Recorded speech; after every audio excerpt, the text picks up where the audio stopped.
अस्सलामुअलैकुम।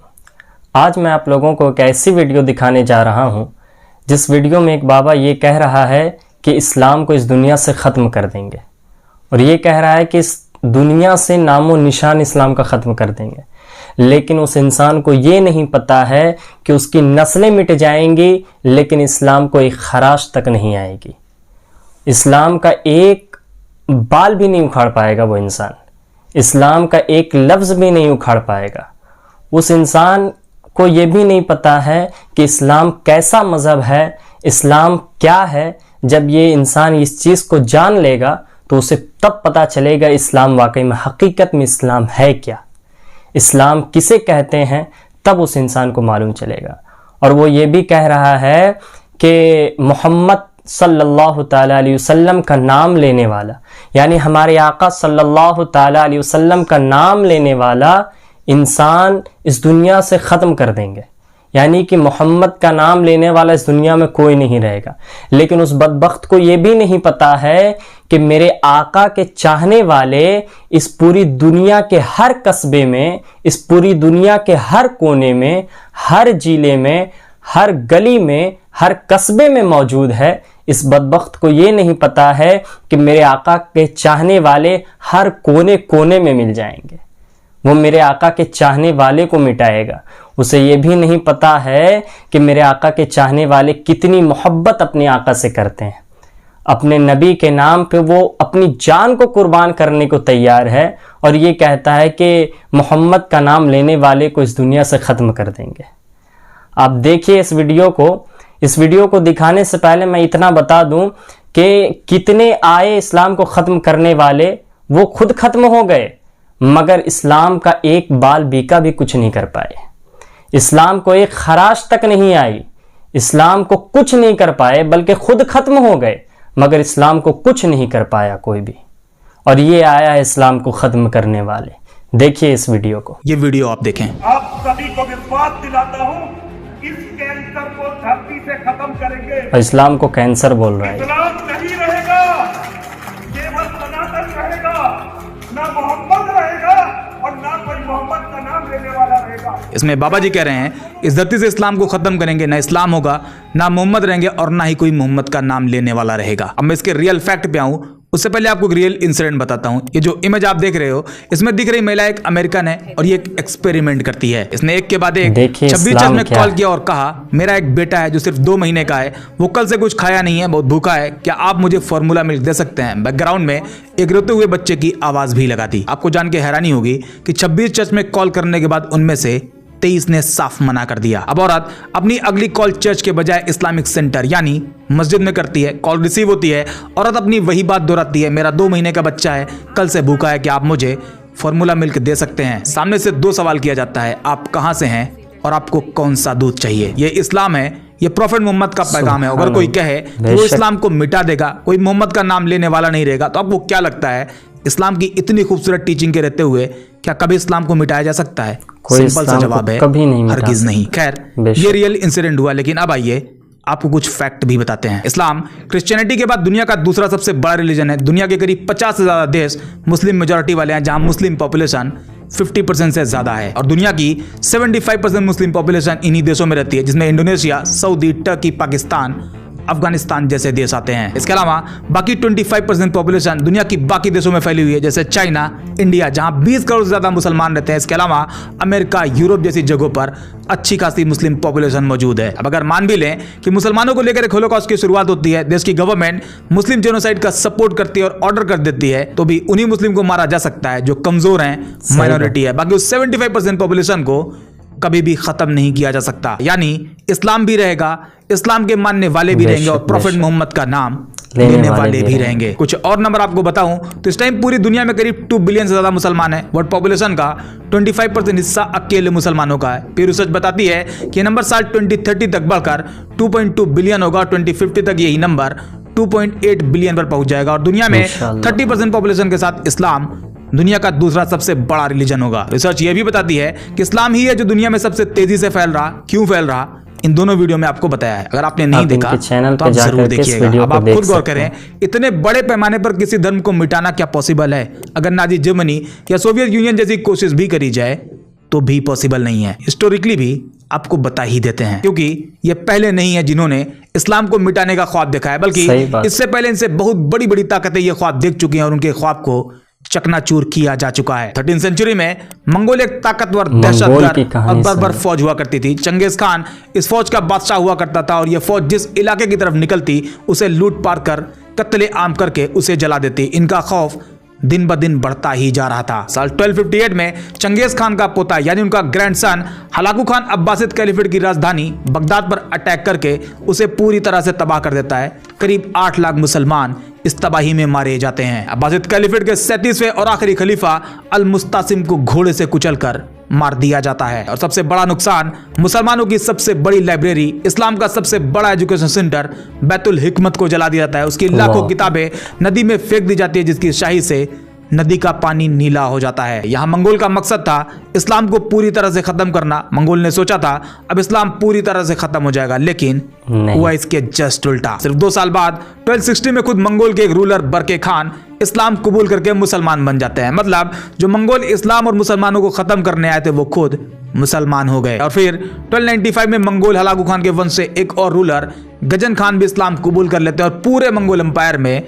खूब मस्जिदें बनवाते हैं, जिसका नतीजा ये हुआ कि जो मंगोल इस्लाम को खत्म करने आए थे वो ही इस्लाम के पैरोकार बन गए। एक और एग्जांपल देखें, साल 1478 से लेकर 1834 तक स्पेन में Catholic church back court system हुआ करता था, जिसका मकसद था स्पेन को 100% कैथोलिक कंट्री बनाना। और इसके लिए उन्होंने उन लोगों को टारगेट किया जो मुस्लिम थे, ज्यूज थे या फिर क्रिश्चियन होने का दावा करते थे, लेकिन अंदर ही अंदर अपना अलग धर्म मानते थे। इस पीरियड में स्पेन में मुसलमानों का एक आखिरी किला हुआ करता था जिसका नाम था ग्रेनाडा, और 1492 में वो भी गिर जाता है या गिरा दिया जाता है। इस तरह स्पेन पूरी तरह कैथोलिक राजा फर्डिनेंड और इसाबेला के कंट्रोल में आ जाता है। पहले तो उन्होंने मुसलमानों से कहा कि आप अपना रिलीजन फ्रीली मान सकते हैं, कोई प्रॉब्लम नहीं है, लेकिन कुछ ही साल बाद करीब 1502 में वो अपने ही कहे से पलट गए और एक नया फरमान सुना दिया, मुसलमानों या तो क्रिश्चियन बन जाओ या स्पेन छोड़ दो। उनके इस फरमान को मानने से अगर कोई मना कर देता तो उसे पनिश किया जाता, जेल में टॉर्चर किया जाता और यहां तक कि उन्हें मार दिया जाता था। और इस तरह जोर जबरदस्ती करके करीब 2 लाख मुसलमानों को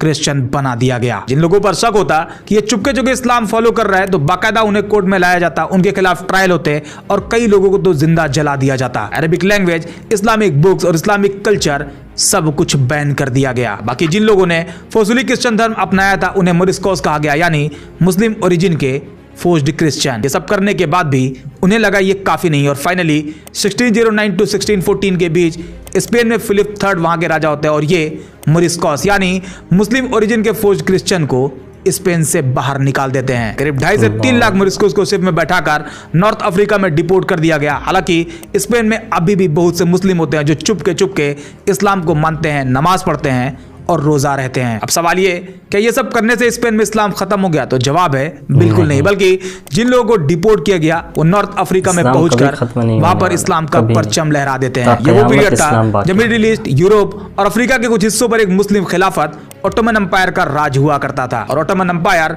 डिपोर्ट किए गए रिफ्यूजीज को लेकर सिंपैथी रखती।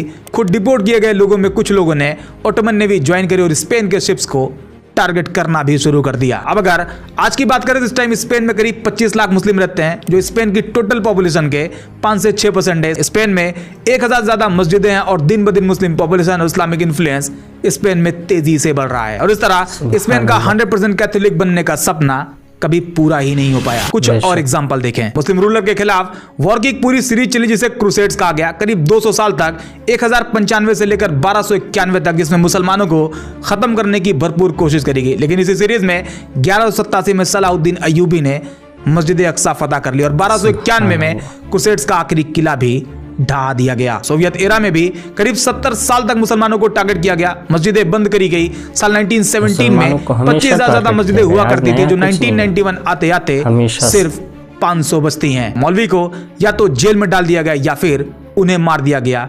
लाखों मौलवी शहीद किए गए, कुरान को बैन किया गया, अरबिक स्कूल सब कुछ बंद कर दिया गया। लेकिन क्या इतना कुछ करने के बाद सोवियत इस्लाम खत्म हो गया? तो जवाब है बिल्कुल नहीं। सोवियत खत्म हो गया लेकिन इस्लाम खत्म नहीं हुआ, बल्कि और मजबूती के साथ वजूद में आता है। आज रशिया में करीब 26 करोड़ मुस्लिम रहते हैं। रशिया की टोटल पॉपुलेशन का करीब 15% हिस्सा। पॉपुलेशन के हिसाब से ये यूरोप के किसी भी देश की सबसे बड़ी पॉपुलेशन है और रशिया का दूसरा सबसे बड़ा रिलीजन भी है। सिर्फ पुतिन के रूलिंग पीरियड में 7,500 मस्जिदें बनाई गई, कई मुस्लिम यूनिवर्सिटी है, Moscow Islamic institute MII, Russian Islamic university Kazan, Dagestan Islamic university जैसी कई यूनिवर्सिटी जिसमें बैचलर, मास्टर और पोस्ट ग्रेजुएट लेवल पर इस्लामिक थियोलॉजी पढ़ाई जाती है। चाइना में भी उइगर मुस्लिम को लेकर इस्लाम और मुसलमानों को टारगेट किया जाता है। इंडिया में भी मुस्लिम पहचान की वजह से लोगों को लिंच किया गया, उन्हें अरेस्ट किया गया, टॉर्चर किया गया, चोरी के शक में मार दिया गया। लेकिन अभी जितने भी एग्जाम्पल आपको बताए उन सभी में वक्ती तौर पर मुसलमानों को जरूर दबाया गया, खत्म करने की कोशिश करी गई, लेकिन बाद में वही मुस्लिम एक नई ताकत के साथ मजबूत होता है और उसके पीछे भी एक स्ट्रॉन्ग रीजन है, इस्लाम की अपनी आइडियोलॉजी। इस्लाम कुरान और प्रॉफिट मोहम्मद के साथ साथ अपने कुछ खास पहलुओं की वजह से मजबूत था, मजबूत है और मजबूत रहेगा। नमाज, रोजा, हज, ज़कात, इस्लाम के ये 4 पिलर आपस में मिलकर एक बैलेंस सोसाइटी बनाते हैं। एक ही सफ में खड़े हो गए महमूद और अयाज, ना कोई बंदा रहा ना कोई बंदा नवाज।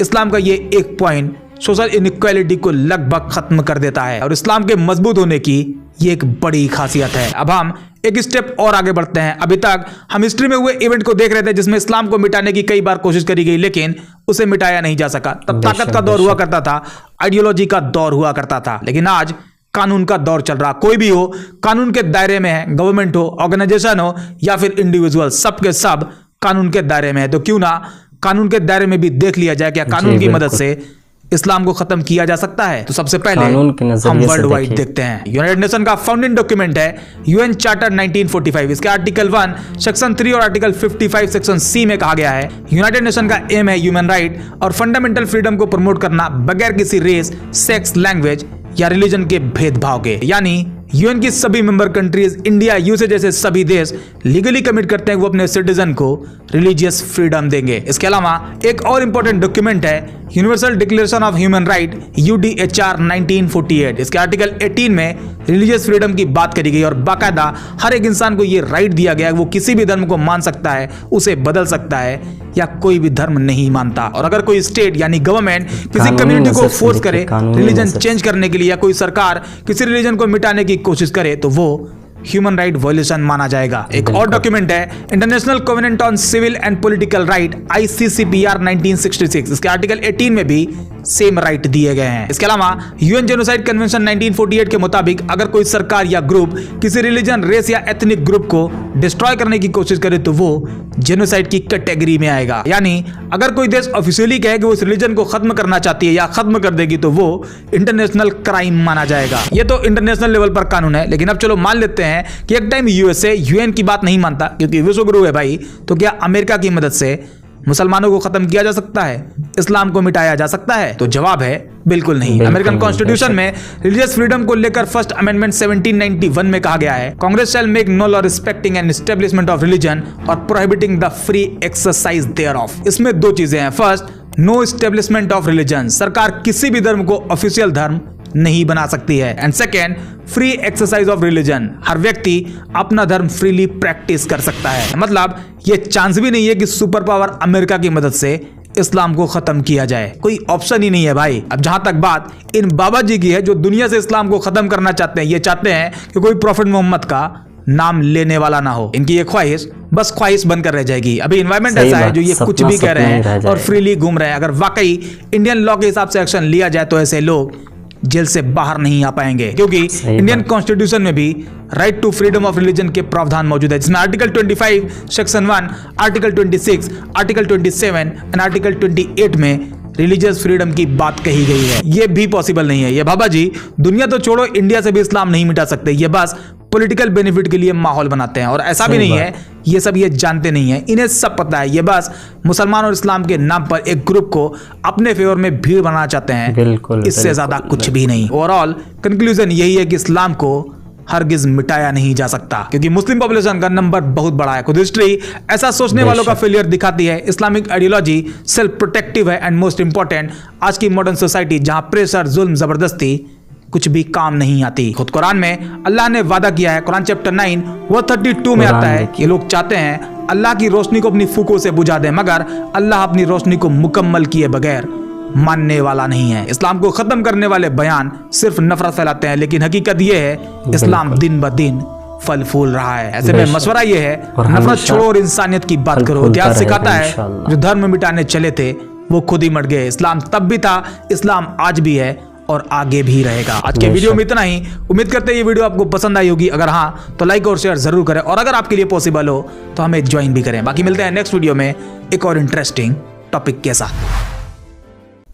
इस्लाम को ख़त्म करने वाले ये बाबा आज नया नहीं है, बल्कि इस्लाम को ख़त्म करने वाला कितना आया और चला गया, मगर इस्लाम को एक खराश तक नहीं आई, इस्लाम को कभी नुकसान तक नहीं पहुंचा पाया है। इस्लाम को ख़त्म करने वाले कितने आए और ख़ुद ख़त्म हो गए, लेकिन इस्लाम को कभी ख़त्म नहीं कर पाए। इस्लाम आज भी ज़िंदाबाद है, कल भी ज़िंदाबाद था और ता क़यामत इस्लाम ज़िंदाबाद रहेगा। और मेरे आका के चाहने वाले की बात है तो मेरे आका के चाहने वाले कल भी मौजूद थे इस दुनिया में, आज भी मौजूद हैं और ता क़यामत मेरे आका के चाहने वाले इस दुनिया में मौजूद रहेंगे। हर कोने में, हर कस्बे में, हर जिले में मेरे आका के चाहने वाले आपको मिलेंगे। कल भी इस्लाम ज़िंदाबाद था, आज भी इस्लाम ज़िंदाबाद है और ता क़यामत इस्लाम ज़िंदाबाद रहेगा। अस्सलामु अलैकुम व रहमतुल्लाहि व बरकातहू।